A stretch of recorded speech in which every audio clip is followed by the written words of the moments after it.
You're procrastinating, but not because you're lazy. You're actually just trying to save yourself. Let me explain. There's no reason to blame yourself for lack of discipline, laziness, or poor judgment, because the problem isn't in any of those. And it's not about the delay, but about the avoidance of emotional discomfort. And precisely this makes procrastination not only demotivational, but also, yeah, you're procrastinating, but not because you're lazy. You're actually just trying to save yourself. Societal and evolutionary problem. So, what's the problem itself? For Leonardo da Vinci, it took 16 years to finish the Mona Lisa.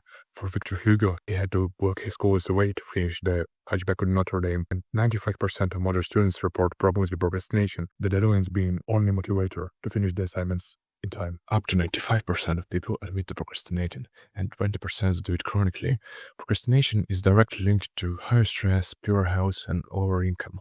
Students who regularly procrastinate report higher levels of anxiety and depression. We've been wrestling with this disconnect for over 2 millennia, but in modern society, this phenomena has eventually mutated. We see the perfect storm, because modern platforms like TikTok and YouTube are literally engineered to maximize the algorithmic procrastination, meaning that they value reward schedules like slot machines just to keep users hooked, and this way they turn procrastination from a personal quirk into a much more profitable business model. And it's not longer about failing to write a letter or repair a car. It's a chronic delay of emails or projects, life decisions. 20% of chronically procrastinating adults are literally costing economies billions in lost productivity.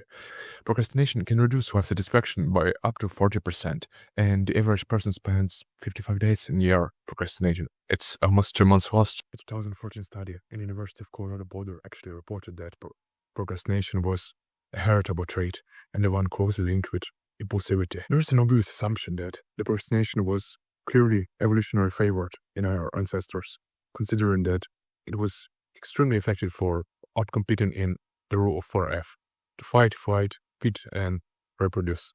Unfortunately, it's not so much about preparing a quarterly feedback to your boss